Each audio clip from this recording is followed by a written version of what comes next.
Bon, je commence par répondre à votre question, qui est ce dauphin-là, et pour chuter sur le silence apparent du président Kabila. Monsieur Ramazani Shadari n'est pas un bleu en politique. C'est un des membres fondateurs du parti présidentiel, c'est-à-dire le PPRD.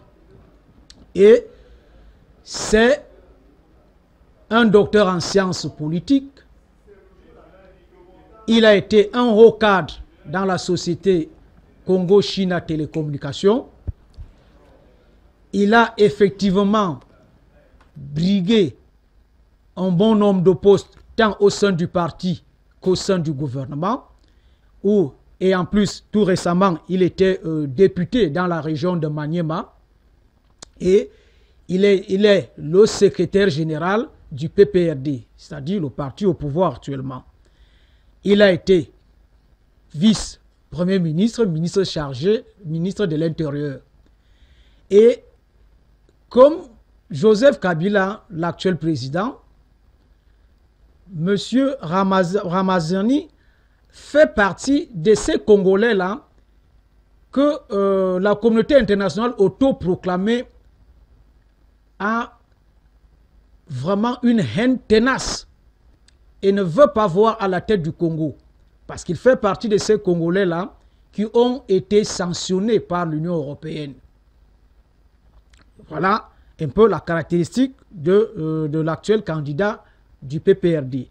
Et en plus, non seulement il a été adoubé par son parti, le PPRD, en outre, il a été aussi adoubé par la mouvance présidentielle que vous avez présentée sous le titre, à juste titre de Front commun pour le Congo.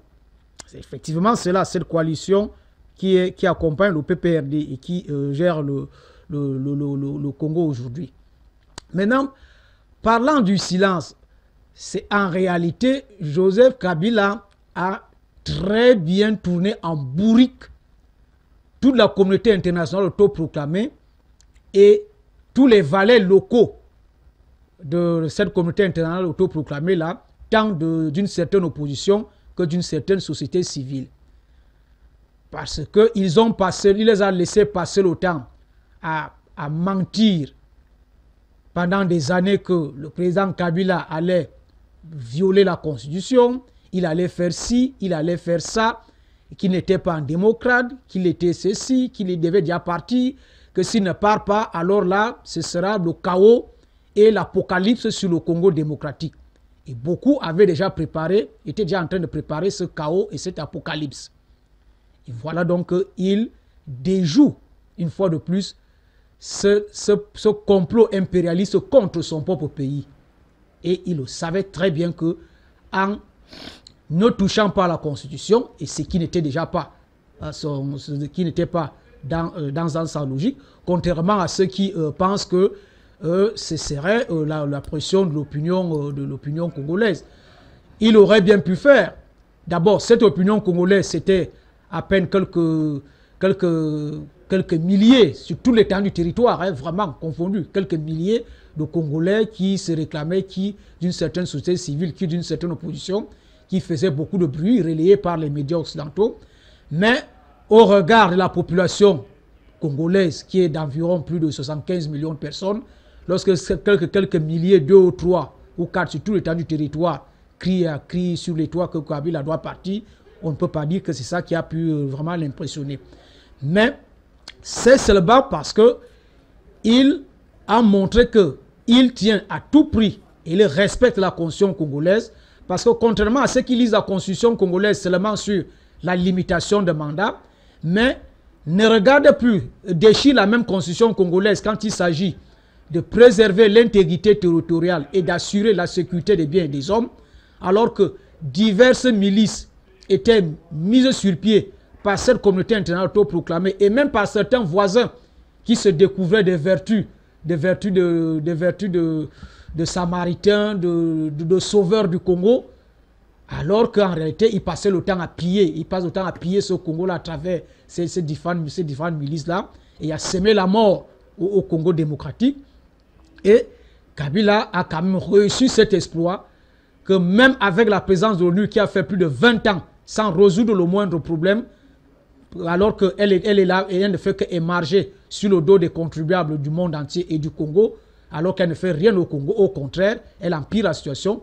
Kabila a réussi à réduire au maximum toutes les bandes armées qui sévissaient au Congo démocratique aujourd'hui. Et c'est pour cela que si on peut maintenant dire que les élections seront organisées au Congo démocratique en décembre, ce n'est pas par le fait d'une soi-disant communauté internationale ou de deux ou trois membres d'un clergé perdu, mais en réalité c'est parce que Kabila a réussi à instaurer des conditions objectives pour qu'il y ait effectivement des élections au Congo démocratique cette année-ci.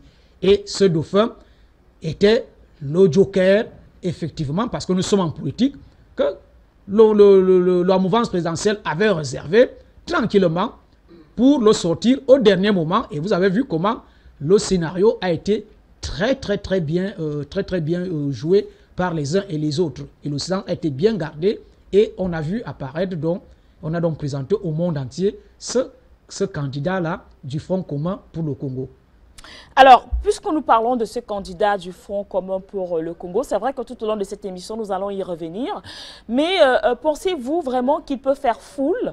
Parce que lorsque je vous pose la question de savoir d'où vient-il, cela renvoie bien sûr certainement à sa popularité au sein de la classe politique. Parce que vous savez comme moi, pour avoir une petite chance parfois peut-être de remporter un certain nombre d'électorats, il y a également l'aspect popularité qui joue un grand rôle. Est-ce que vous pensez vraiment que ce dauphin, Emmanuel Ramazani, puisse drainer du monde, puisse justement faire foule durant cette élection?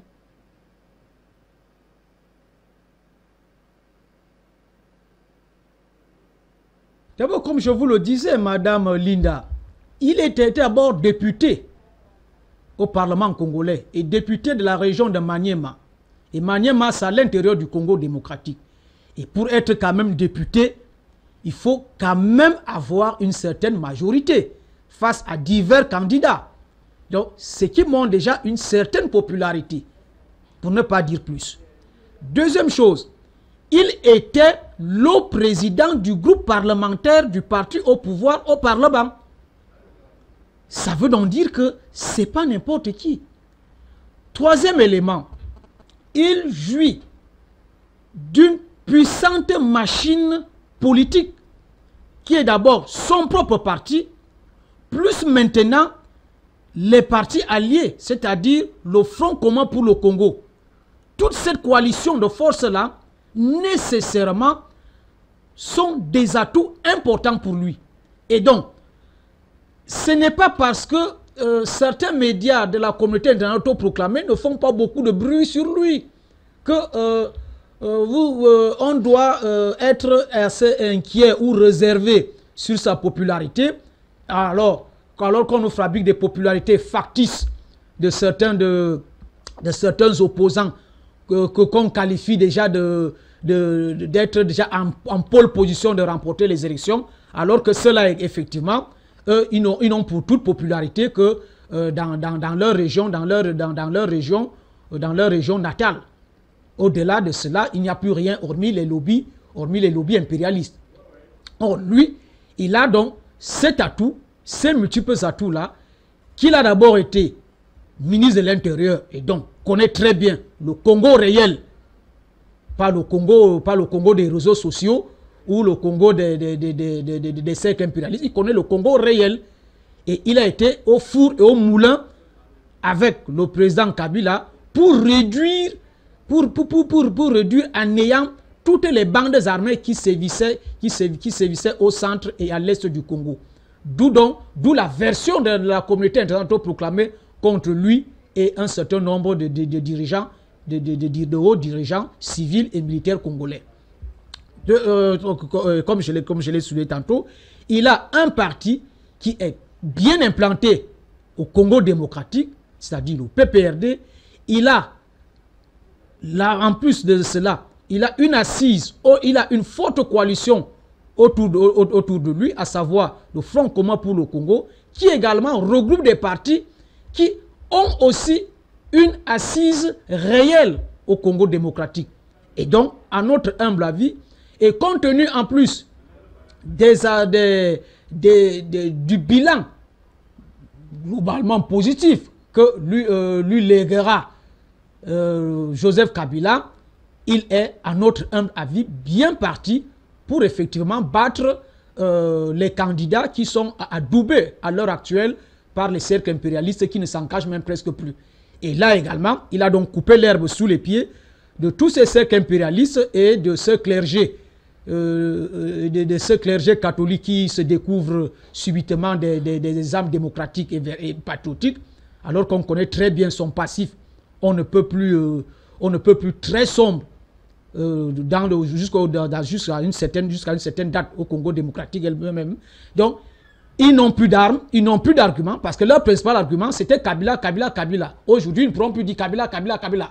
Il n'a ni violé la Constitution, il s'est retiré, il a respecté très bien la Constitution, il a un dauphin, et maintenant, les pendules sont remises à zéro, et c'est eux, maintenant, ils sont dans l'embarras, d'où donc le silence assez gêné, ou les bredouillements dont on note de la part de certains relais de la communauté internationale autoproclamée à l'heure actuelle.